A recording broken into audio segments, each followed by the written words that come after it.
Sanjay Kathuria, CFA, आपका business finance और passive income coach, और आया हूं कि इस साल में आप फाइनेंशियली फ्री कैसे हो सकते हैं। बहुत सारे लोगों का सपना होता है कि मैं फाइनेंशियली फ्री हो जाऊं। मैंने अपनी फाइनेंशियल फ्रीडम 39 की एज में अचीव करी थी और उसके बारे में मैं बहुत सारी बातें करता हूं, पर आज मैं आपको वो 4 स्टेप फ्रेमवर्क देने वाला हूं जो मैंने पर्सनली यूज किया है, जिससे मुझे फाइनेंशियल फ्रीडम अचीव हुई है। तो इस वीडियो को एंड तक जरूर देखना, क्योंकि आज जो मास्टर क्लास है वो आपको बताने वाली है कि 4 स्टेप्स में आप फाइनेंशियली फ्री कैसे होने वाले हैं इस साल में। फर्स्ट स्टेप है बजटिंग। जी हां दोस्तों, आपको पता होना चाहिए कि आपकी इनकम कितनी है, एक्सपेंसेस कितनी है, एसेट्स कितने हैं, लायबिलिटीज कितनी है। ये सारी चीजें अगर आपको नहीं पता है ना, तो आप गुमशुदा हो चुके हो, आप होश में नहीं हो, मदहोशी में काम कर रहे हो, पैसा आए जा रहा है, जाए जा रहा है, पर उसका रिकॉर्ड नहीं रख पा रहे हो। तो सबसे पहला कदम जो होता है वो बजटिंग होता है। इसको इस तरीके से सोचिए कि आपने गूगल मैप्स ओपन किया और वो आपकी करंट लोकेशन ही फेच नहीं कर पाया। अगर वो आपकी करंट लोकेशन फेच नहीं कर पाएगा तो आपको रास्ता नहीं दिखा पाएगा। तो सबसे पहले हमारे को बजटिंग करनी है, हमारे खर्चों का हिसाब रखना है, हमारी इनकम का हिसाब रखना है, हमारे ऊपर उधार कितना है इसका पता होना चाहिए, और हमारे पास क्या क्या एसेट्स है ये भी पता होना चाहिए। और ये हमारे को हर साल एटलीस्ट 4 बार यानी हर क्वार्टर में एक बार रिव्यू जरूर करना चाहिए। अब सेकंड स्टेप आता है, वो है इमरजेंसी फंड। देखिए दोस्तों, लोगों को लगता है कि फाइनेंशियल फ्रीडम जो है ना, वो एक 2 करोड़ 4 करोड़ 5 करोड़ का जब तक नंबर नहीं होगा तब तक आप फाइनेंशियली फ्री नहीं होंगे। पर फाइनेंशियल फ्रीडम की शुरुआत जो होती है वो इमरजेंसी फंड से होती है। इसको इस तरीके से इमेजिन करिए कि आप एक जगह नौकरी कर रहे हैं, आपके बॉस ने आपको बहुत बुरी तरह डांट दिया, पब्लिकली शेम कर दिया, तो आपके पास क्या ऑप्शन है? या तो आप घर पे आके रो सकते हो, दुखी हो सकते हो, या फिर डिसीजन ले सकते हो जॉब छोड़ने का। पर प्रॉब्लम यह है कि हर 5 में से 4 लोगों के पास भारत में इमरजेंसी फंड ही नहीं है। यानी उनके पास अगर अगले महीने आमदनी ना हो तो खर्चे नहीं निकलेंगे। तो इससे बचने के लिए सबसे पहला स्टेप आपको करना चाहिए इस साल में कि आपको अपना इमरजेंसी फंड क्रिएट करना चाहिए।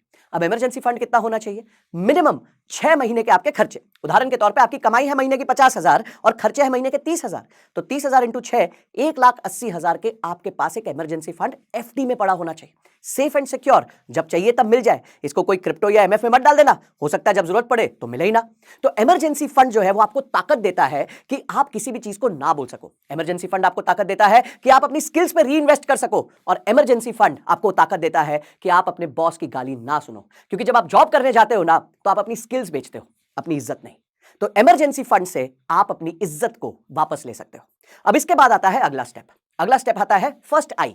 आई का मतलब इंश्योरेंस। देखिए दोस्तों, हम सबको एक फीलिंग है अपुनिज भगवान है, यानी कि मुझे तो कुछ हो ही नहीं सकता, मेरी हेल्थ कभी खराब ही नहीं हो सकती। पर ऐसा कोई सिनेरियो आ जाए जहां आपकी हेल्थ खराब हो जाए, तो भाई एक ही बार में डॉक्टर जो है या हॉस्पिटल जो है आपके 2-5 लाख रुपए ले जाता है, और जो आपने सेविंग्स करी होती है, इमरजेंसी फंड क्रिएट किया होता है, सब एक बार में चला जाता है। आप सिर्फ एक बीमारी दूर है, गरीब होने से। पिछले 5 साल में मेडिकल इन्फ्लेशन 14% सालाना बढ़ी है। अरे इतना तो म्यूचुअल फंड ने रिटर्न नहीं दिया जितना मेडिकल इन्फ्लेशन बढ़ गई है। पर अपने आप को प्रोटेक्ट किया जा सकता है मात्र 1,000 या 2,000 रुपए महीने के प्रीमियम से, और इसको हम कहते हैं हेल्थ इंश्योरेंस। जितना आप यंग होंगे उतना ज्यादा सस्ता आपको हेल्थ इंश्योरेंस का प्रीमियम पड़ेगा। अब यहां पे लोगों के मन में एक सवाल आता है कि सर, हमारी तो कंपनी ने ही हमें मेडिकल इंश्योरेंस दी हुई है। पर याद रखिएगा, जिस दिन आपने कंपनी छोड़ी वो मेडिकल इंश्योरेंस टूट जाएगी, और अगर आपने 10 साल उस कंपनी में निकाल दिए और अब आपकी उम्र 35 साल हो गई है तो आपका प्रीमियम बढ़ जाएगा। तो चाहे आपके पास कंपनी से इंश्योरेंस हो या ना हो, आपको अपनी पर्सनल हेल्थ इंश्योरेंस लेनी है, और मिनिमम आपको 10 लाख रुपए की इंश्योरेंस लेनी चाहिए, यानी 10 लाख रुपए का आपका कवर हो, क्योंकि कोई भी छोटा ऑपरेशन भी है आज के दिन वो करीबन 2-2.5 लाख रुपए का पड़ जाता है। तो अगर आप एक फैमिली है तो आपके पास 10 लाख की इंश्योरेंस होगी तो आप सेफ होंगे। तो यह है पहला स्टेप इंश्योरेंस का कि आपकी हेल्थ इंश्योरेंस होनी चाहिए। अब उसी के साथ साथ अगर आप शादीशुदा है, अगर आपके ऊपर आपके बच्चे डिपेंडेंट है, आपकी वाइफ डिपेंडेंट है, आपकी फैमिली डिपेंडेंट है, तो आपको लेनी चाहिए एक लाइफ इंश्योरेंस। वो लाइफ इंश्योरेंस इतनी होनी चाहिए कि अगर आप ना रहे तो इतना पैसा परिवार को मिल जाए कि आपके ऊपर जो भी उधार है या जो भी उनके सपने हैं वो पूरे हो जाए, क्योंकि ये आपका फर्ज था। पर आपके ना रहने से ये फर्ज छूट नहीं जाता, और ये फर्ज ना छूटे इसके लिए आपको एक लाइफ इंश्योरेंस लेनी चाहिए। अब तक आपने बजटिंग कर ली, इमरजेंसी फंड क्रिएट कर लिया और इंश्योरेंस भी खरीद ली, यानी कि अब आपने अपने आप को सिक्योर कर लिया है। अब चौथा पार्ट आता है इंश्योरेंस लेने के बाद इन्वेस्टमेंट्स। देखिए, जो इन्वेस्टमेंट्स होती है ना, वो गोल बेस्ड होनी चाहिए। गोल का मतलब क्या होता है? यानी कि आपके कोई भी जो लाइफ इवेंट्स है उसको हम गोल्स कहते हैं। फॉर एग्जाम्पल, अगले 3 साल में आपको शादी करनी है, हो सकता है अगले 6-7 साल में आपको गाड़ी खरीदनी है, 10-12 साल बाद आपको घर खरीदना है, 15-20 साल बाद आपको बच्चों को पढ़ाने भेजना है, और 25 साल बाद आपको फाइनेंशियल इंडिपेंडेंस यानी कि रिटायर होना है। ये सारे आपके लाइफ के गोल्स होते हैं। अब गोल्स को आइडेंटिफाई करने के साथ साथ आपको 2-3 बड़े प्रश्नों का जवाब देना है। जब भी हमें पैसे की बात आती है और मैं लोगों से पूछता हूं आपको कितना पैसा चाहिए, तो कोई बोलता है 1 करोड़ चाहिए, कोई बोलता है 2 करोड़ चाहिए, कोई बोलता है 100 करोड़ चाहिए, पर उनको पता नहीं कि कितना, क्यों और कब चाहिए। तो जब आप गोल बना रहे हो तो सबसे पहला क्वेश्चन जो आपको आंसर करना है वो है why do you need the money. वो पैसे का पर्पस क्या है। बहुत सारे लोग मैनिफेस्टेशन की बात करते हैं और अपने विजन बोर्ड्स बनाते हैं कि मुझे गाड़ी खरीदनी है, पर भाई फाइनेंशियल मैनिफेस्टेशन भी तो करनी पड़ेगी। मैनिफेस्टेशन के साथ एक्शन भी तो लाना पड़ेगा। अगर अट्रैक्शन के साथ एक्शन नहीं लाए तो सिर्फ टाइम पास रह जाएगा। तो हमें क्या करना है, सबसे पहले क्वेश्चन का आंसर करना है why do I need the money. उससे आपका पर्पस डिफाइन हो जाता है, उससे आपके इमोशन अटैच हो जाते हैं इन्वेस्टमेंट के साथ। Second, when do I need the money, यानी कि मुझे पैसा कब चाहिए, 3 साल बाद चाहिए, 4 साल बाद चाहिए, 5 साल बाद चाहिए, 20 साल बाद चाहिए, कब चाहिए। तीसरा आपको चाहिए how much money do I need. अब यहां पे जो है लोग सबसे ज्यादा गलती करते हैं। How much do I need, या तो वो लोग ओवर एस्टिमेट कर देते हैं या लोग अंडर एस्टिमेट कर देते हैं। जब वो ओवर एस्टिमेट करते हैं तो उनको लगता है मेरे को बहुत बड़ा इन्वेस्टमेंट करना पड़ेगा, जिस वजह से वो इन्वेस्टमेंट ही नहीं करते। और अगर वो अंडर एस्टिमेट कर देते हैं तो वो क्या करते हैं, वो कहते हैं यार आज जरूरत नहीं है, बाद में भी इन्वेस्ट करेंगे तो काम बन जाएगा। तो ये गलती ना हो इसके लिए आपको राइट एस्टिमेशन बहुत जरूरी है। इसका एक एग्जांपल लेते हैं। फॉर एग्जांपल, आपके बच्चों की पढ़ाई होने वाली, आपको लगता है आपके बच्चे अभी जो ग्रेजुएशन में जाएंगे 5 साल बाद, आज ग्रेजुएशन की फीस चल रही है 10 लाख रुपए के आसपास। अब आपको पता है कि जो इन्फ्लेशन है, एजुकेशन इन्फ्लेशन है, वो साल की 10% बढ़ रही है, यानी कि ये 10 लाख रुपए जो 5 साल बाद नंबर आएगा वो हो सकता है करीबन 17 से 18 लाख रुपए आ जाए। अब आपको क्लियर हो गया मुझे पैसा क्यों चाहिए, बच्चे की ग्रेजुएशन के लिए चाहिए। कब चाहिए, 5 साल बाद चाहिए। और कितना चाहिए, 17 से 18 लाख रुपए चाहिए, क्योंकि आज वो ग्रेजुएशन 10 लाख रुपए की है। इससे आपको क्लैरिटी मिलती है। जब आपने ये तय कर लिया है, आपका गोल तय हो चुका है, आपका अमाउंट तय हो चुका है, आपका ड्यूरेशन तय हो चुका है, अब आपको तय करना होता है एसेट एलोकेशन। एसेट एलोकेशन का मतलब है कि अब मैं इस जर्नी पे जाऊंगा कैसे। भाई ऐसे समझिए कि आपने गूगल मैप्स खोला, आपकी करंट लोकेशन आ गई, डिजायर्ड लोकेशन आ गई और 2-3 पाथ आ गए।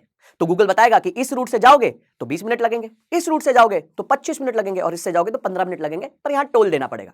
फिर आपको गाड़ी डिसाइड करनी होती है। अगर आप लॉन्ग ड्राइव पे जा रहे हैं तो बड़ी गाड़ी लेते हैं, अगर आपको आसपास जाना है तो आप छोटी गाड़ी लेते हैं। इसी तरीके से इन्वेस्टमेंट्स में आपको बड़ी गाड़ी छोटी गाड़ी डिसाइड करनी पड़ती है। जब आपका ड्यूरेशन छोटा होता है, यानी 3-4 साल के अंदर अंदर होता है, तो आप जो है सेफ एसेट्स पे बेट करते हो, रिस्की एसेट्स पे बेट नहीं करते हो, क्योंकि 3-4 साल में कभी-कभी स्टॉक मार्केट 0 रिटर्न्स भी दे देती है। तो जब भी आपका गोल 3-4 साल के अंदर अंदर आता है तो सेफ्टी ज्यादा प्रेफर्ड होती है।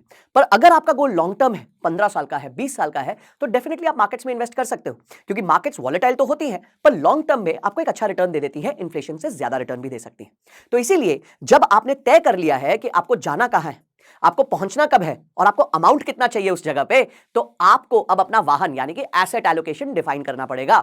उस एसेट एलोकेशन को फिर आप अगले 4 साल, 5 साल, 20 साल, जितने साल भी निवेश कर रहे हैं वो करते रहिए और अपने गोल को अचीव करिए। और हमेशा याद रखिएगा, जितना पैसा आपको उसको गोल के लिए चाहिए, जितना समय चाहिए, उससे थोड़ा समय कम रखिए। सो फॉर एग्जांपल, अगर आपको 5 साल बाद पैसा चाहिए तो 4.5 साल का गोल रखिए। अगर आपको 17-18 लाख चाहिए तो 20 लाख का गोल रखिए, क्योंकि देखिए मार्केट्स हमारे हाथ में नहीं है। ऐसा हो सकता है कि कुछ समय तक मार्केट्स रिटर्न ना दे, तो कभी कभी वो गोल लेट भी हो सकता है और शॉर्टेज भी हो सकती है। इसलिए थोड़ा एस्टिमेशन के टाइम इस चीज का ध्यान रखें। यह है 4th पिलर, जिससे आप अपनी फाइनेंशियल इंडिपेंडेंस की जर्नी को इस साल चालू कर सकते हैं। याद रखिएगा दोस्तों, जो आपके स्पेंड्स होते हैं वो रूल बेस्ड होने चाहिए और जो आपकी इन्वेस्टमेंट्स होती हैं वो गोल बेस्ड होनी चाहिए। तो इस साल फाइनेंशियल फ्रीडम के इन 4 स्टेप्स को, बजटिंग, इमरजेंसी फंड, इंश्योरेंस और इन्वेस्टमेंट्स को फॉलो कीजिए। आई एम श्योर कि आप अपनी फाइनेंशियल इंडिपेंडेंस की जर्नी जरूर चालू कर पाएंगे। और अगर आपने सिर्फ इमरजेंसी फंड भी क्रिएट कर लिया तो दोस्तों आप इस देश में 80% लोगों से आगे चले जाएंगे फाइनेंशियल फ्रीडम की जर्नी में। तो मैं विश करता हूं आपको, आपके पूरे परिवार को हैप्पी न्यू ईयर। और मैं चाहूंगा कि आप कमेंट सेक्शन में मुझे बताइए कि आप इस साल क्या ट्रांसफॉर्मेशन चाहते हैं, जिससे आप अपनी फाइनेंशियल इंडिपेंडेंस की जर्नी चालू कर पाए।